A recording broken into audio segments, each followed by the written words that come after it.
देश दुनिया की सारी बड़ी खबर के आगे सामने मौजूद दोस्तों सबसे पहले सबसे बड़ी नाम को बताएंगे जहां पर देश भर के अंदर चल रहे प्रचंड तरीके के आंदोलन के बीच में मोदी सरकार के मंत्री ने दिया इस्तीफा। अल्पसंख्यक समाज से आने वाले मंत्री के इस्तीफे के बाद विपक्ष ने दी है अपनी प्रतिक्रिया। दोस्तों बताएंगे क्या धर्मेंद्र प्रधान के इस्तीफे की जगह किसी दूसरे के इस्तीफे से मामले को ठंडा करने की कोशिश कर रही है भारतीय जनता पार्टी और कितनी बुरी तरीके से अंत मुड़ रही है। दोस्तों बताएंगे रिटर्न में पूरी अपडेट के साथ में चलेंगे एक और बड़ी खबर की तरफ जहां पर दिल्ली से बड़ा आंदोलन पुणे और मुंबई महाराष्ट्र के अंदर शुरू हो चुका है। दोस्तों बताएंगे कहां पर भारी संख्या में लोगों का जुटान देखने को मिला है। इसी के साथ में जंतर मंतर पर ना आए धमकी देने वाले विश्वविद्यालय को राहुल गांधी ने दे दी धमकी। दोस्तों बताएंगे कैसे राहुल बोले कि हिम्मत कैसे हुई तुम्हारी, और एक एक करके चलेंगे आज की सारी बड़ी खबर। तो दोस्तों लेकिन उससे पहले अगर आप भी मानते हैं कि टाइम आ चुका है जब देश परिवर्तन के लिए तेजी से आगे बढ़ रहा है तो इस वीडियो को लाइक करके लाल बटन दबाकर चैनल को सब्सक्राइब करके बेल आइकन दबाकर कमेंट बॉक्स अपनी राय जरूर लिखकर बताएगा। दोस्तों ज्यादा से ज्यादा वीडियो को शेयर कीजिएगा। चलते हैं सबसे पहले सबसे बड़ी ब्रेकिंग न्यूज अपडेट की तरफ जहां पर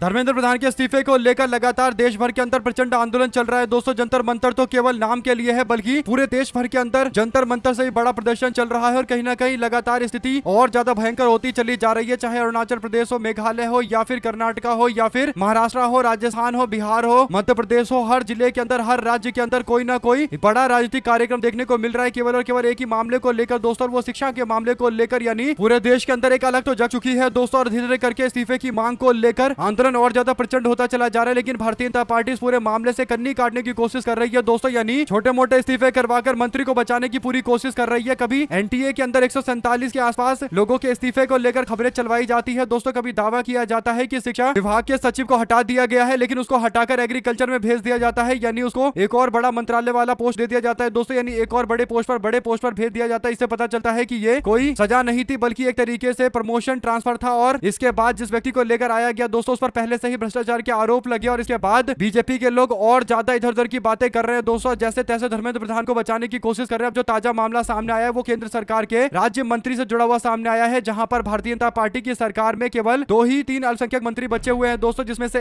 एक रवनीत सिंह बिट्टू है। रवनीत सिंह बिट्टू जो सिख समाज से आते हैं दोस्तों और नरेंद्र मोदी और बीजेपी के लिए राहुल गांधी और कांग्रेस पार्टी से भिड़ जाते हैं दोस्तों। ऐसे रवनीत बिट्टू को मोदी कैबिनेट मंत्री से इस्तीफा देना पड़ा है, मंत्रिमंडल से इस्तीफा देना पड़ा है। राष्ट्रपति द्रौपदी मुर्मू को प्रधानमंत्री की सलाह पर रवनीत बिट्टू का इस्तीफा तत्काल प्रभाव से स्वीकार कर लिया गया है दोस्तों। बिट्टू केंद्र में रेल और खाद्य प्रसंस्करण उद्योग राज्य मंत्री थे। उन्होंने इस्तीफे के बाद बिट्टू ने एक पर प्रधानमंत्री का पोस्ट करते हुए आभार व्यक्त किया दोस्तों, और बीजेपी ने कहीं से राज्यसभा का प्रत्याशी नहीं बनाया था। इसके बाद लग रहा था कि इनका इस्तीफा तो होगा ही होगा, लेकिन इस्तीफा इस टाइम में हुआ है जब धर्मेंद्र प्रधान का इस्तीफा मांगा जा रहा है। तो इससे पता चलता है कि कहीं ना कहीं देश भर के अंदर मैसेज भेजने की कोशिश की जा रही है कि धर्मेंद्र प्रधान का इस्तीफा नहीं तो कम से कम इसी इस्तीफे को स्वीकार कर लीजिए, इसी को इस्तीफा मान लीजिए और धर्मेंद्र प्रधान को बचा लीजिए। यानी आम जनता के बीच में जो बीजेपी को लेकर एक लड़ाई चलती है दोस्तों की बीजेपी वाले दावा करते हैं कि उनकी सरकार में कोई इस्तीफा नहीं होता, तो भाजपा वाले कहीं ना कहीं रवनीत बिट्टू को बलि का बकरा बनाकर ये बताने की कोशिश कर रहे हैं कि नहीं नहीं इस्तीफा होता है, ताकि आम जनता के बीच में मैसेज आए कि बीजेपी के अंदर अहंकार नहीं है, जो लगातार चर्चाएं चल रही है दोस्तों। और कहीं ना कहीं एक तरीके से भारतीय जनता पार्टी रवनीत बिट्टू के नाम पर धर्मेंद्र प्रधान का इस्तीफा बचाने की कोशिश कर रही है। हालांकि आम जनता को इससे फर्क नहीं पड़ता कि कौन इस्तीफा दे रहा है नहीं दे रहा। अनशन कर रहे, आंदोलन कर रहे युवा शक्ति ने कहा है कि जब तक इस्तीफा बीजेपी के मंत्री धर्मेंद्र प्रधान का नहीं होगा तब तक बैकफुट पर नहीं जाएंगे। बेशक प्रधानमंत्री इस्तीफा देते लेकिन मान्यता तभी मिलेगी जब इस्तीफा सीधे सीधे धर्मेंद्र प्रधान का होगा, और धर्मेंद्र प्रधान के इस्तीफे के बिना कहीं कोई आंदोलन में कोई भी रुकावट देखने को नहीं मिलेगी। अगर आप भी मानते हैं दोस्तों कि अगर ये अहंकार की लड़ाई है तो लोग भी पूरी तरीके से तैयार है और देश के अंदर आंदोलन लगातार बढ़ते जा रहा है। देखते हैं कि बीजेपी के लोगों का अहंकार ज्यादा है या फिर देश की जनता का मनोबल ज्यादा है, दोनों के बीच का टकराव है। देखते हैं क्या कुछ निकलकर सामने आएगा। लेकिन केंद्र में ये एक और बड़े मंत्री का इस्तीफा कहीं ना कहीं संकेत दे रहा है कि कोशिश किया जा रहा है कि मामले पर कन्नी काटा जाए, लेकिन धर्मेंद्र प्रधान से नीचे लोग बात करने को तैयार नहीं है। इस्तीफा दे धर्मेंद्र प्रधान, जोर जोर से आवाजें हर जगह से गूंज रही है दोस्तों। एक और बड़ी अपडेट सामने आती है जहां पर लोग इस उम्मीद में बैठे थे कि दिल्ली के जंतर मंतर पर जोरदार तरीके का प्रदर्शन चल रहा है, लेकिन मामला अब महाराष्ट्र के पुणे से भी सामने आता है दोस्तों, जहां पर पुणे के अंदर शुक्रवार को तेज बारिश के बावजूद छात्रों सहित हजारों लोगों ने विशाल मार्च निकाला और नीट पेपर लीक मामले को लेकर केंद्रीय शिक्षा मंत्री धर्मेंद्र प्रधान के इस्तीफे की मांग की दोस्तों। वहीं पर मुंबई के दादर में शिवसेना यूबीटी की अगुवाई में हजारों लोगों ने प्रदर्शन किया और केंद्रीय शिक्षा मंत्री धर्मेंद्र प्रधान के इस्तीफे की मांग की। पुणे में 4 किलोमीटर लंबा मार्च निकाला गया। कॉकरोच जनता पार्टी ने शुक्रवार को पुणे में 18वीं सदी के प्रसिद्ध किले शनिवार वाड़ा के अंदर शहर के मध्य जिला कलेक्ट्रेट कार्यालय पर 4 किलोमीटर लंबे मार्च का आयोजन किया। इस मार्च में विद्यार्थी, कामकाजी पेशेवरों और वकीलों के साथ साथ विभिन्न सामाजिक संगठन के सदस्यों ने भाग लिया। दोस्तों, प्रदर्शनकारियों ने दिल्ली में पुलिस के द्वारा विद्यार्थियों पर की गई लाठीचार्ज की निंदा करते हुए प्रधान के इस्तीफे की मांग की है, यानी धर्मेंद्र प्रधान के इस्तीफे की जोर शोर से मांग की गई है। दोस्तों, बड़ी बात यह है कि धर्मेंद्र प्रधान के इस्तीफे की मांग को लेकर दिल्ली पर जितना बड़ा आंदोलन चल रहा है, उससे बड़ा आंदोलन महाराष्ट्र पुणे के अंदर हो जाना इस बात के संकेत दे रहा है दोस्तों कि कहीं ना कहीं लोगों के बीच में धर्मेंद्र प्रधान और भाजपा सरकार को लेकर एक जबरदस्त तरीके का गुस्सा है दोस्तों, और ये प्रकट रूप से दिखाई देने लगा है। इससे पहले कुछ एक इलाकों में देखने को मिला था, लेकिन बाद में बात को दबा दिया जाता है, लेकिन अब हर जगह पर एक आंदोलन सा फूट रहा है दोस्तों। कहीं पुणे में, कभी मुंबई में, कभी महाराष्ट्र के अलग अलग कोने में और उत्तर पूर्व के तो कई राज्यों के अंदर लगातार आंदोलन जारी है। तो ऐसे में आप लोग इस पर जो भी राय देना चाहते हैं लिखकर जरूर बताएगा दोस्तों। ज्यादा से ज्यादा वीडियो को शेयर कीजिएगा। चलते हैं एक और बड़ी खबर की तरफ, जहां पर दिल्ली यूनिवर्सिटी के बाद अब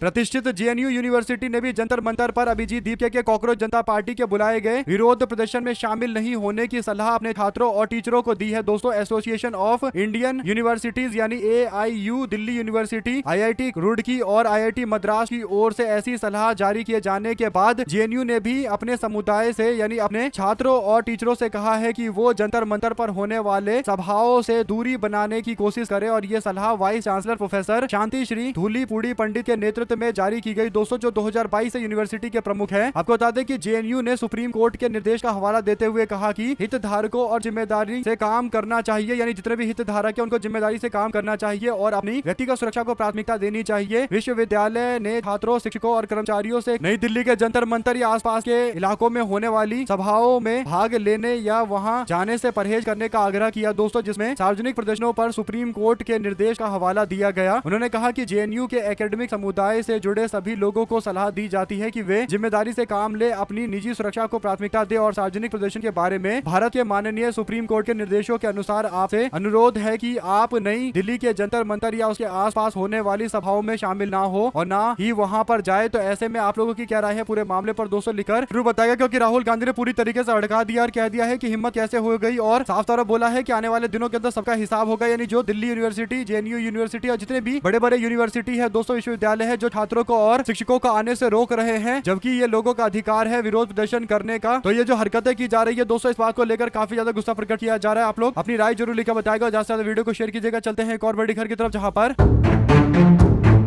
भाजपा वाले धर्मेंद्र प्रधान के इस्तीफे की जगह अपने मंत्रियों और अपने सरकारी लोगों को बोल रहे हैं कि तुम्हें अब सोशल मीडिया, ट्विटर चलाने की जगह इंस्टाग्राम भी चलाना चाहिए। यानी दोस्तों, अब इंस्टाग्राम पर बीजेपी के मंत्रियों को एक्टिव होने के लिए बोला जा रहा है। प्रधानमंत्री ने मंत्रियों से कहा कि आप लोग इंस्टाग्राम पर भी अपनी मौजूदगी को दर्ज करवाइए और सरकार के स्कीम जो योजनाएं हैं उसे आम जनता तक पहुंचाइए। प्रधानमंत्री ने मिनिस्टर से कहा है कि आप लोगों को रील बनाना चाहिए और सरकार की योजना का लाभ आम जनता तक पहुंचाना चाहिए। युवाओं तक आप पहुंच बनाइए, और ये केवल और केवल तभी हो सकता है जब आप इंस्टाग्राम पर जाएं और इंस्टाग्राम पर जाकर वीडियोस बनाएं। केवल ट्विटर पर रहने से काम नहीं चलेगा। तो एक तरीके से दोस्तों इंस्टाग्राम भी बीजेपी को पता लग रहा है कि ये बहुत जरूरी चीज है, और इसीलिए कहीं ना कहीं अपने मंत्रियों को भाजपा एक्टिव करने की कोशिश कर रही है दोस्तों। लेकिन बीजेपी वाले अगर ये सोच रहे हैं कि रील वगैरह बना लेंगे और सरकार की स्कीम बता देंगे तो इससे जनता खुश हो जाएगी। सरकार की एक एक स्कीम इंस्टाग्राम और इन सब चीजों पर पड़ी हुई है, लेकिन बीजेपी वालों को अगर अभी भ्रम है कि आम जनता को ये सब ये नहीं पता, सब पता है दोस्तों। लेकिन आम जनता के अंदर गुस्सा इस बात को लेकर है कि भाजपा सरकार का अहंकार बढ़ चुका है और ये आम जनता की बातें सुनने को तैयार नहीं है। तो इसीलिए जब तक बीजेपी का अहंकार कम नहीं होगा, जब तक इस्तीफा नहीं होगा, तब तक ऐसा ही चलता रहेगा। तो कमेंट बॉक्स में अपनी राय जरूर लिखकर बताएगा दोस्तों। ज्यादा से ज्यादा वीडियो को शेयर कीजिएगा। चलते हैं एक और बड़ी अपडेट की तरफ, जहां पर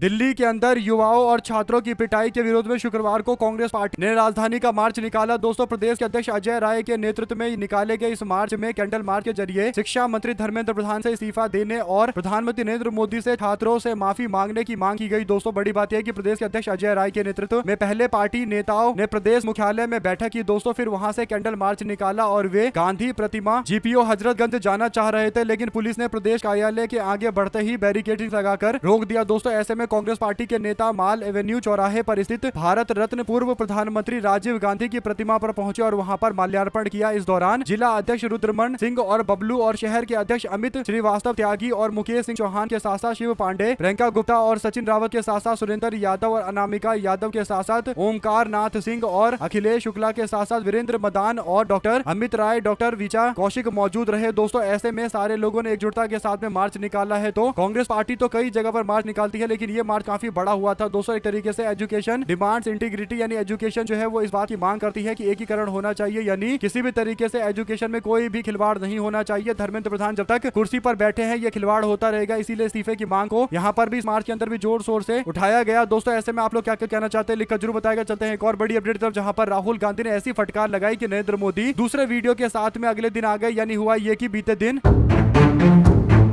फिर से नरेंद्र मोदी का एक वीडियो सामने आता है दोस्तों। यानी 2 दिन पहले जब नरेंद्र मोदी का एक वीडियो आता है जिसमें राहुल गांधी निशाना साधते हुए कहते हैं कि बच्चों को बेवकूफ बनाना बंद करो और अपना ये रात का जो घटिया वीडियो है इस घटिया वीडियो को बनाना बंद करो। एक तरीके से घटिया वीडियो बोलकर संबोधित करते हुए निशाना साधा गया दोस्तों। और बड़ी बात यह है कि राहुल गांधी ने फटकार लगाई तो सोशल मीडिया पर लोगों ने राहुल गांधी की जमकर तारीफ की और कहा कि आपने एकदम सही बोला नेता प्रतिपक्ष जी। नरेंद्र मोदी अपने आप को बचाने के लिए, अपनी छवि को बचाने के लिए इस तरीके की चीजें कर रहे हैं, लेकिन आम जनता को पता है कि ये पूरी तरीके से ट्रैप में फंस चुके हैं और इसीलिए अपने आप को बचाने की कोशिश कर रहे हैं। लेकिन नरेंद्र मोदी को जमकर राहुल गांधी ने सुनाया दोस्तों। तो इसके बाद अब नरेंद्र मोदी वो आगे एकदम सेल्फी वाला जो वीडियो बनाकर आम जनता से बात कर रहे थे, अब वो थोड़ा दूर बैठते हैं और उसके बाद एक और वीडियो जारी करते हुए कहते हैं कि मैंने जो पुराना वीडियो बनाया था उस पर आप लोगों ने अच्छा खासा रिस्पांस किया, इस बात का मैं आपको धन्यवाद करना चाहता हूं। कुल मिलाकर दोस्तों राहुल गांधी की फटकार काम आई है और थोड़ा दूर से वीडियो बना रहे हैं, लेकिन घूम फिर कर बात यह कि धर्मेंद्र प्रधान का इस्तीफा कहां है। जब तक इस्तीफा नहीं होगा तब तक तो कुछ भी आकर बोलते, उस बात की वैल्यू तो एकदम जीरो है ना, जीरो बट्टा सन्नाटा है। जब तक इस्तीफा नहीं होगा तब तक कुछ भी बोले, कुछ भी शब्द यूज करे, कोई फायदा नहीं है, कोई औचित्य नहीं है। तो कमेंट बॉक्स अपनी राय जरूर लिखकर बताएगा दोस्तों। चलते हैं एक और बड़ी अपडेट तरफ, जहां पर केसी वेणुगोपाल ने तस्वीरें साझा की है दोस्तों। जो संसद भवन से तस्वीरें सामने आई है इंडिया गठबंधन की, जहां पर पूरी तरीके से इंडिया गठबंधन हाथ में हाथ रखकर एकजुट होता हुआ नजर आ रहा है दोस्तों। और बर्खास्त करो प्रधान को ये मांग साफ तौर पर की जा रही है। बर्खास्त करो प्रधान, डिसमिस प्रधान के नाम से जोर जोर से नारे लग रहे हैं दोस्तों और बैनर पोस्टर लहराए जा रहे हैं जिसमें सभी लोग मौजूद है। मल्लिकार्जुन खड़गे, प्रियंका गांधी और सगारिका घोष के साथ साथ कांग्रेस पार्टी के पंजाब के प्रधान राजा वड़िंग भी मौजूद है दोस्तों। साथ ही साथ सुखजिंदर सिंह रंधावा और जॉन विटास भी दिखाई दे रहे हैं। तो आप लोग इस पूरे मामले पर अपनी राय जरूर लिखकर बताएगा। चलते हैं एक और बड़ी अपडेट तरफ, जहां पर नीट पेपर लीक के विरोध में मुंबई के दादर स्थित शिवाजी पार्क में हुए प्रदर्शन का एक वीडियो सोशल मीडिया पर तेजी से वायरल हो रहा है दोस्तों। वीडियो में सादे कपड़े में मौजूद एक पुलिसकर्मी और महिला प्रदर्शनकारी के साथ अभद्र व्यवहार करने का आरोप लगाया गया। मुंबई पुलिस ने क्या कहा है, मुंबई पुलिस ने खारिज करते हुए कहा कि वीडियो गलत तरीके से पेश करने की कोशिश की गई है। पुलिस के अनुसार संबंधित अधिकारी एक पुरुष प्रदर्शनकारी को रोकने की कोशिश कर रहे थे। इसी दौरान एक महिला प्रदर्शनकारी अचानक से बीच में आ गई, जिसे वीडियो में ऐसा सीन दिखाई दिया। वरिष्ठ अधिकारियों ने पूरे वीडियो की जांच की और तथ्यों की पुष्टि की। विपक्ष ने उठाए सवाल। कांग्रेस पार्टी की सांसद वर्षा गायकवाड़ ने इस वीडियो को सोशल मीडिया पर शेयर करते हुए मामले को जोर शोर से उठाया दोस्तों। राष्ट्रवादी कांग्रेस पार्टी शरद पवार गुट के नेता रोहित पवार ने संबंधित पुलिसकर्मी के खिलाफ कार्रवाई की मांग की दोस्तों। इस घटना के बाद सोशल मीडिया पर भी लोगों की अलग अलग प्रतिक्रियाएं सामने आई। अब तक दर्ज नहीं हुआ है कोई मामला, यानी पुलिस अधिकारी के मुताबिक इस मामले में अभी तक कोई FIR दर्ज नहीं की गई है। वीडियो की भी परिस्थिति के हिसाब से जांच की जा रही है। ऐसे में आप लोग क्या कुछ कहना चाहते हैं लिखकर जरूर बताएगा दोस्तों। ज्यादा से ज्यादा वीडियो को शेयर कीजिएगा। चलते हैं एक और बड़ी अपडेट की तरफ, जहां पर आम जनता के आंदोलन की परीक्षा ले रही है बीजेपी सरकार दोस्तों। और यही बड़ा कारण है कि मीडिया में बार बार रिपोर्ट छपाया जा रहा है कि धर्मेंद्र प्रधान का इस्तीफा तो नहीं होगा, धर्मेंद्र प्रधान को बीजेपी सरकार बचाएगी। और इस तरीके के दावों के बीच में चंद्रशेखर रावण ने कहा कि तुम तख्त बचाने में लगे हो, हम युवाओं के भविष्य को बचाने में लगे हैं। और यही हम दोनों के बीच में अंतर है, यानी हम लोग युवाओं के साथ खड़े हो, तुम लोग तख्तों के साथ खड़े हो, यानी जो बड़े बड़े पोस्ट पर बैठे लोग हैं उनके साथ हो। तो ऐसे में धर्मेंद्र प्रधान का इस्तीफा नहीं होगा। ये NDTV में सूत्रों के हवाले से रिपोर्ट दिलवाई जा रही है दोस्तों। जानबूझकर ऐसा किया जा रहा है ताकि इस पर क्या प्रतिक्रिया हो ये देखा जाए। अगर आप भी मानते हैं कि धर्मेंद्र प्रधान का इस्तीफा तो नॉन नेगोशिएबल है, यानी इस्तीफा तो धर्मेंद्र प्रधान का होगा, बीजेपी वाले अभी दिलवाए या बाद में और ज्यादा बेइज्जती करवा के दिलवाए, दिलवाना तो इनको पड़ेगा ही पड़ेगा, क्योंकि लोगों की मांग एकदम एकजुट है और सबको पता है कि आखिर मुद्दा क्या है। तो ऐसे में अब कोई कंफ्यूजन नहीं है दोस्तों कि ये मुद्दा है वो मुद्दा है, सबको पता है केवल एक मुद्दा है और वो है धर्मेंद्र प्रधान का इस्तीफा। धर्मेंद्र प्रधान इस्तीफा दे, छात्र अपने अपने घर वापस लौट जाएंगे। लेकिन अगर धर्मेंद्र प्रधान के इस्तीफे को लेकर जो आनाकानी की जा रही है ये और बढ़ता चला जाएगा तो आंदोलन भी धीरे धीरे करके बढ़ता चला जाएगा। और कई बार कई सारे आंदोलन आउट ऑफ कंट्रोल हो जाते हैं तो उसके बाद सरकारों को एहसास होता है कि उनको पहले ही फैसला लेना चाहिए। अगर आप भी मानते हैं कि हट धर्मता को छोड़े नरेंद्र मोदी और इस्तीफा ले अपने मंत्री का, अगर ऐसा नहीं करेंगे तो फिर आंदोलन बढ़ने से कोई नहीं रोक सकता। आप लोग अपनी राय जरूर लिखकर बताएगा दोस्तों। ज्यादा से ज्यादा वीडियो को शेयर कीजिएगा। चलते हैं एक और बड़ी अपडेट की तरफ, जहां पर chief justice of India Suryakant ने शुक्रवार को कहा कि उन्होंने कांग्रेस जनता पार्टी के प्रदर्शन के दौरान हुए लाठीचार्ज से जुड़ी किसी भी याचिका की सुनवाई से इंकार नहीं किया है। उन्होंने बताया कि इस मामले में सुप्रीम कोर्ट में कोई रिट याचिका दाखिल नहीं की गई थी। CJI यानी चीफ जस्टिस ऑफ इंडिया ने उन मीडिया रिपोर्टों को गैर जिम्मेदाराना बताया है जिसमें कहा गया था कि उन्होंने इस मामले की सुनवाई करने से मना कर दिया। उन्होंने कहा कि पिछले 2 दिनों से गलत खबरें चलाई जा रही थी और चीफ जस्टिस ऑफ इंडिया ने कहा कि ये सच है कि कोर्ट में एक भी याचिका दाखिल नहीं हुई थी, केवल एक प्रतिनिधित्व यानी रिप्रेजेंटेशन भेजा गया था जिसे मिश्रा या किसी अन्य व्यक्ति ने भेजा था। उन्होंने कहा कि हमारे पास वीडियो देखने का समय नहीं है। बुधवार को वकील नरेंद्र मिश्रा ने दिल्ली के अंदर सीजेपी के प्रदर्शन के दौरान पुलिस की कथित कार्रवाई के मामले को लेकर सुप्रीम कोर्ट से तुरंत कार्रवाई की मांग की थी। यह अनुरोध सुप्रीम कोर्ट के जस्टिस सूर्यकांत और जस्टिस जयमाल्या बागची और जस्टिस वी मोहन्ना की बेंच के सामने किया गया था। दोस्तों उस समय सुप्रीम कोर्ट ने तुरंत सुनवाई करने से इनकार कर दिया था और चीफ जस्टिस ने कहा था कि उन्हें वीडियो देखने में कोई रुचि नहीं है, उनके पास इसके लिए समय भी नहीं है। जब वकील ने दोबारा छात्रों के साथ मारपीट का वीडियो देखने की अपील की तो चीफ जस्टिस ऑफ इंडिया ने कहा कि अदालत और अपना समय बर्बाद ना करे। इस पर आपकी क्या प्रतिक्रिया है दोस्तों? कमेंट बॉक्स में अपनी राय जरूर लिखकर बताएगा। चलते हैं एक और बड़ी अपडेट की तरफ, जहां पर राहुल गांधी ने शुक्रवार को अपने आवास 10 जनपद पर छात्रों के प्रदर्शन के दौरान घायल एक छात्र के बारे में बताया। दोस्तों राहुल गांधी ने कहा कि धर्मेंद्र प्रधान एक अपराधी शिक्षा मंत्री है, वे हमारे एजुकेशन सिस्टम को ध्वस्त करने का प्रतीक है, उन्हें जाना ही होगा। उन्हीं की वजह से हजारों लोग, हजारों छात्र सड़कों पर खड़े हैं, प्रदर्शन कर रहे हैं। उन्होंने कहा कि छात्रों के हाथ, पीठ और छाती पर जितने भी घाव लगे हैं ये सबके सब का जिम्मा अगर किसी का है, किसी जिम्मेदारी बनती है तो धर्मेंद्र प्रधान और नरेंद्र मोदी की बनती है। मैं बताना चाहता हूँ कि मेरे साथ खड़ा जो व्यक्ति है, जो भाई है, उस समय पैलेट गन से घायल हो रखा है। जब वो तिरंगा लेकर शांतिपूर्ण तरीके से विरोध प्रदर्शन कर रहा था तो उसके ऊपर पैलेट गन से हमला किया गया। 20 जुलाई को नीट पेपर लीक विरोध में कॉकरोच जनता पार्टी के संसद मार्च को लेकर ये बातें राहुल गांधी ने कही है। 200 से ज्यादा छात्र और पुलिसकर्मी घायल हुए थे। साहिल नाम के एक व्यक्ति के बारे में राहुल गांधी ने डिटेल में जिक्र किया है दोस्तों, जिसके आंख में भी पैलेट गन लगा है, जिस कारण से उसको दिखाई भी नहीं दे रहा। रोशनी लौटने में सिर्फ 1% की संभावना है और ये भी काफी गंभीर मामला है, यानी आंखों की रोशनी भी एक बच्चे की खतरे में आ गई है। दोस्तों इतने गंभीर मामले पर भी बीजेपी के द्वारा अभी तक इस्तीफा नहीं लिया जा रहा, यानी आम जनता के प्रति जो भारतीय जनता पार्टी की मानसिकता है दोस्तों, यानी जो उदासीन मानसिकता है वो खुलकर सबके सामने आ गई है। अगर आप भी मानते हैं कि ये साफ तौर पर भारत के अंदर आम जनता के प्रति सरकार और उसके लोगों के रवैये को बताता है कि कैसे अहंकार में पूरी तरीके से डुबकियां लगा रहे हैं, लोगों को कोई फर्क पड़ता नहीं है। तो अपनी राय जरूर लिख कर बताएगा दोस्तों। साथ साथ चलते हैं एक और बड़ी अपडेट तरफ, जहां पर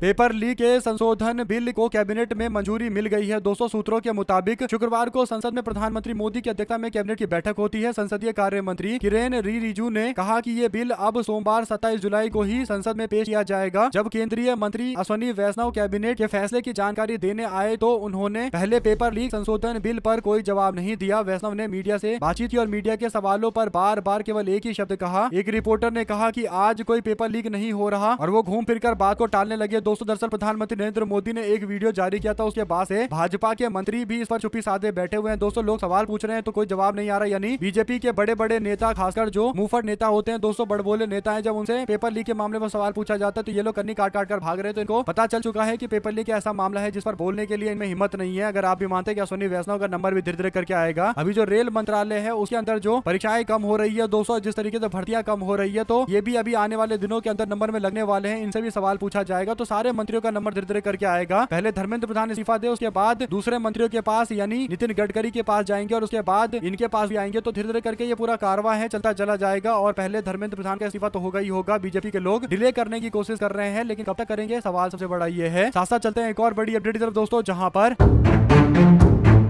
पटना स्थित कांग्रेस के मुख्यालय सदाकत आश्रम में एक दिन पहले हुई मारपीट की घटना के बाद पुलिस बल तैनात किया गया। दोस्तों कांग्रेस पार्टी ने बीजेपी नेताओं के खिलाफ प्राथमिकी दर्ज करवाई और प्रदेश के अध्यक्ष राजेश राम ने मुख्यमंत्री सम्राट चौधरी को पत्र लिखकर आश्रम और पार्टी के नेताओं की सुरक्षा की मांग की और घटना को लेकर राजनीतिक बयानबाजी भी तेज हो गई है। दोस्तों बुधवार को कांग्रेस बीजेपी कार्यकर्ताओं में एक बार फिर से भिड़ंत देखने को मिली। मारपीट के बाद गुरुवार को सुरक्षा के मद्देनजर सदाकत आश्रम में दर्जनों से ज्यादा पुलिसकर्मी तैनात किए गए, दर्जन भर पुलिसकर्मी तैनात किए गए और सूत्रों के मुताबिक दोबारा किसी तरीके का कोई वाद न हो इसके लिए पुलिस बल लगाया गया। हालांकि देर शाम अधिकांश जवान वापस लौट गए, जबकि 2-3 पुलिसकर्मी सुरक्षा व्यवस्था के तहत वहीं पर तैनात रहे। बीजेपी नेता समेत अन्य पर प्राथमिकी दर्ज की गई। दोस्तों प्रदेश कांग्रेस के प्रवक्ता राजेश राठौर के अनुसार कांग्रेस के दबाव के बाद सदाकत आश्रम पर हमले के मामले में पुलिस ने प्राथमिकी दर्ज कर ली है। पार्टी की ओर से दी गई लिखित शिकायत में भाजपा प्रदेश के अध्यक्ष संजय सरावगी, मंत्री रामकृपाल यादव और कई सारे लोगों को आरोपी अज्ञात लोगों को साथ में बनाया गया है। साथ साथ मुख्यमंत्री को पत्र लिखकर सुरक्षा की मांग जो की गई है, ये भी एक बड़ा मामला है। अब देखते हैं आने वाले दिनों के अंदर क्या होता है। कांग्रेस और बीजेपी के बीच में कई दिनों से लगातार संघर्ष जारी है दोस्तों, एक दूसरे पर मारपीट तक का मामला पहुंच जाता है। वहीं पर इंटरनेट बंद किया तो ब्लूटूथ से जुड़ गए हैं छात्र और घबराई सरकार ने अब ऐप का कोड ही ब्लॉक कर दिया है। पेपर लीक और धांधली के खिलाफ जंतर मंतर प्रदर्शन कर रहे छात्रों की आवाज को दबाने के लिए पहले सरकार ने इंटरनेट बंद कर दिया और सिग्नल पर जैमर लगा दिया, तो युवाओं ने बिना इंटरनेट चलने वाले ब्लूटूथ मैस ऐप यानी बीट चैट का इस्तेमाल करना शुरू कर दिया। अब इस ऑनलाइन ऐप से भी छात्रों का संपर्क नहीं रहा दोस्तों, यानी छात्रों का संपर्क टूट गया ब्लूटूथ से भी। तो सरकार की घबराहट तानाशाही साफ तौर पर देखने को मिल रही है दोस्तों। ऐसे में बीट चैट नाम का जो ऐप होता है जो ब्लूटूथ से कनेक्ट होता है, जिसे आपस में बातचीत किया जा सकता है, अब इस ऐप से भी छात्रों का संपर्क नहीं रहा है, टूट गया है। तो सरकार की घबराहट तानाशाही में बदल गई है। गृह मंत्रालय के तहत आने वाले 14C एजेंसी आधी रात को गिट हब को नोटिस जारी करती है और उनसे बीट चैट के कोड को 3 घंटे के भीतर हटाने का फरमान जारी कर दिया जाता है। सरकार का अधिकारी तर्क यह है कि ये ऐप इंटरनेट शटडाउन के दौरान भी संवाद करने की अनुमति देता है। इस गुप्त डिजिटल सेंसरशिप का पर्दाफाश खुद ट्विटर के पूर्व संयोजक जैक डॉर्सी ने वैश्विक मंच पर किया था और बताया था कि कैसे इंटरनेट को बंद करने का एक सनक है बीजेपी सरकार में। ऐसे में आप लोग की क्या राय है लिखकर जरूर बताएगा। ज्यादा से ज्यादा वीडियो को शेयर कीजिएगा दोस्तों, हमारे साथ लगातार जुड़े रहने के लिए दोस्तों का बहुत बहुत धन्यवाद। आप लोग देख रहे थे आपका चैनल जय हिंद जय भारत। ज्यादा से ज्यादा वीडियो को शेयर कीजिएगा। बहुत